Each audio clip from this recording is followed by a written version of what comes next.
My name is Isabel Robbins, and I'm going to be talking about the effects of puberty from start to finish. So, puberty is a change that happens basically in somebody's life, and changes happen all the time in life. Throughout somebody's life, there will be thousands of changes that happen. It's just something that humans go through, and puberty is one of them that everybody has in common. Everybody's went through it. Puberty happens at age 9 for girls and 11 for boys, relatively. And for girls, puberty tends to affect them emotionally a lot.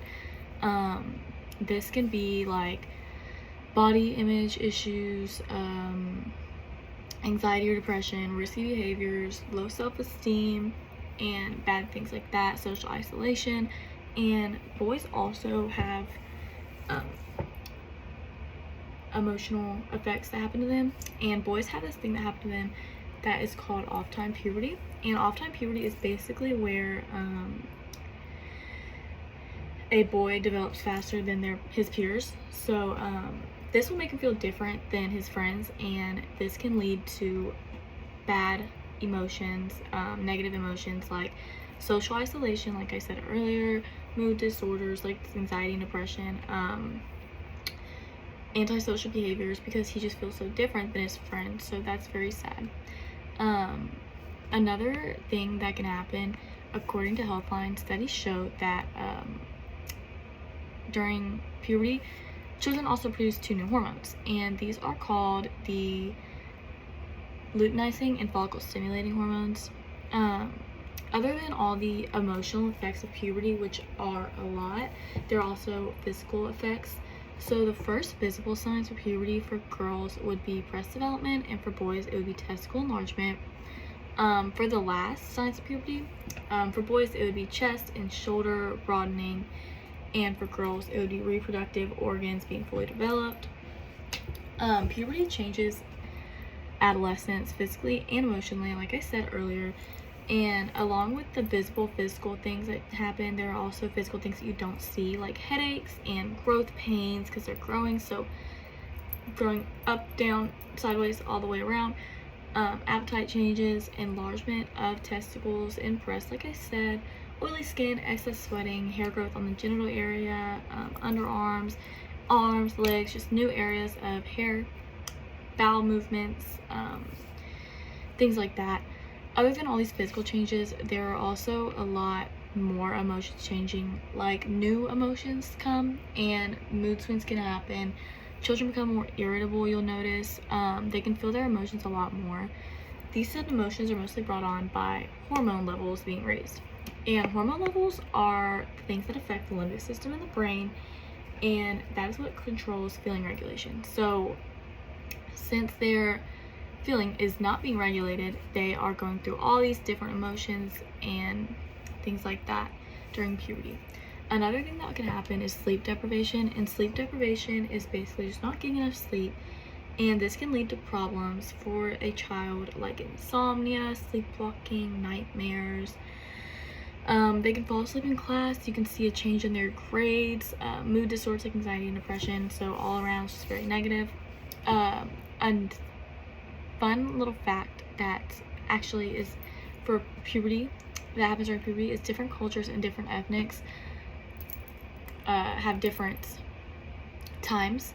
So studies show that African Americans actually start about 7 months earlier than a European American or Hispanic American, and Northern European Americans are also said to start relatively earlier than a Southern European American. So that's very interesting to know. Another thing that happens during puberty would be growth. Like I said earlier, growth includes height, weight, muscles, strength, and things like that. Growth also has its consequences to growing, like everything else that happens when your body is changing. This can include eating disorders, mineral deficiencies, and body image. So eating disorders would include anorexia nervosa and bulimia, and these are very common during puberty.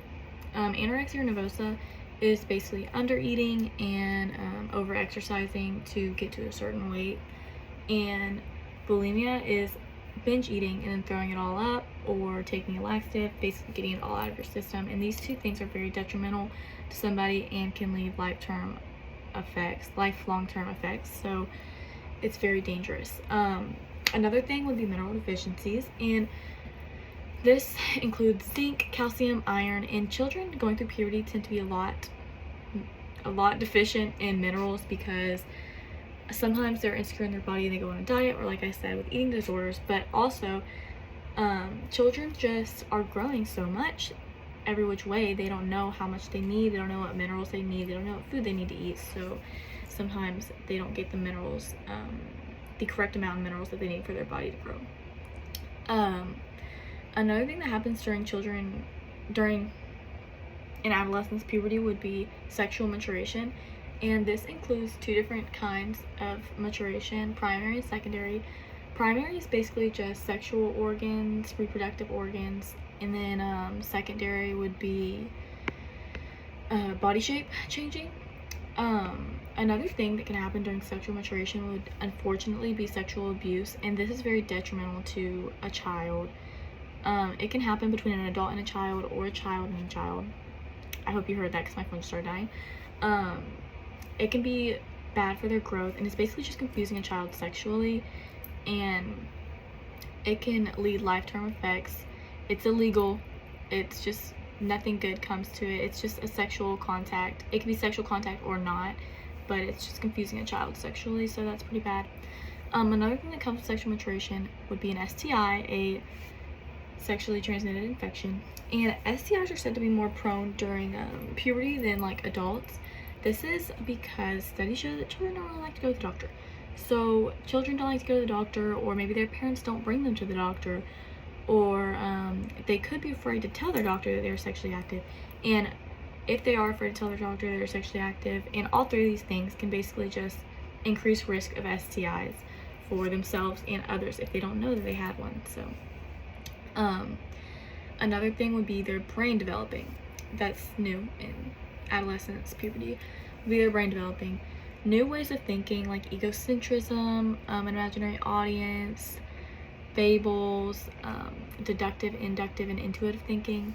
There's two different types of egocentrism. One's adolescent and one is early childhood. They're two different things. Adolescent would be excluding everybody else and just focusing on themselves, and then childhood would just be not being able to see somebody else's perspective, others' perspectives very well. Fables, there are two different types of fables. One's personal and one is invincible. They're both very dangerous and can lead to bad things. Personal would be they think that their ideas are just new, unique, and never been done before. And invincible would be thinking that they just can't be hurt emotionally or physically. This can cause them to do crimes, do drugs, hurt others, hurt themselves. The other ways of thinking would be hypothetical reasoning, deductive reasoning, and inductive. Hypothetical reasoning is thinking about propositions that don't actually affect reality. Deductive reasoning is logical steps to figure out a specific. And then along with deductive, there's inductive. And inductive reasoning is using specific experiences to come to a conclusion. Inductive reasoning comes with advantages, like it's easier to generate new ideas based on observations.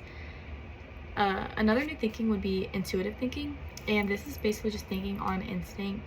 And this can be helpful, but it can also increase risk-taking because adolescents like to follow their impulse rather than logic. And sometimes impulses are just not the correct decision. However, it can help because in high-stress situations, it can be very helpful. Basically, all children go through puberty once in their lives. Everybody goes through it. It's a change that happens, and even though it can be hard for them, it can be very hard for parents. At the end, they learn how to socially, how to affect people, how to be empathetic towards people and just affect them socially good and be one with their thoughts and not act out, and not, their emotions are like regulated after, so they just are more empathetic towards everybody. It can be stressful to go through, but it comes with a lot of different changes and a lot of growth. So that is my verbal communication.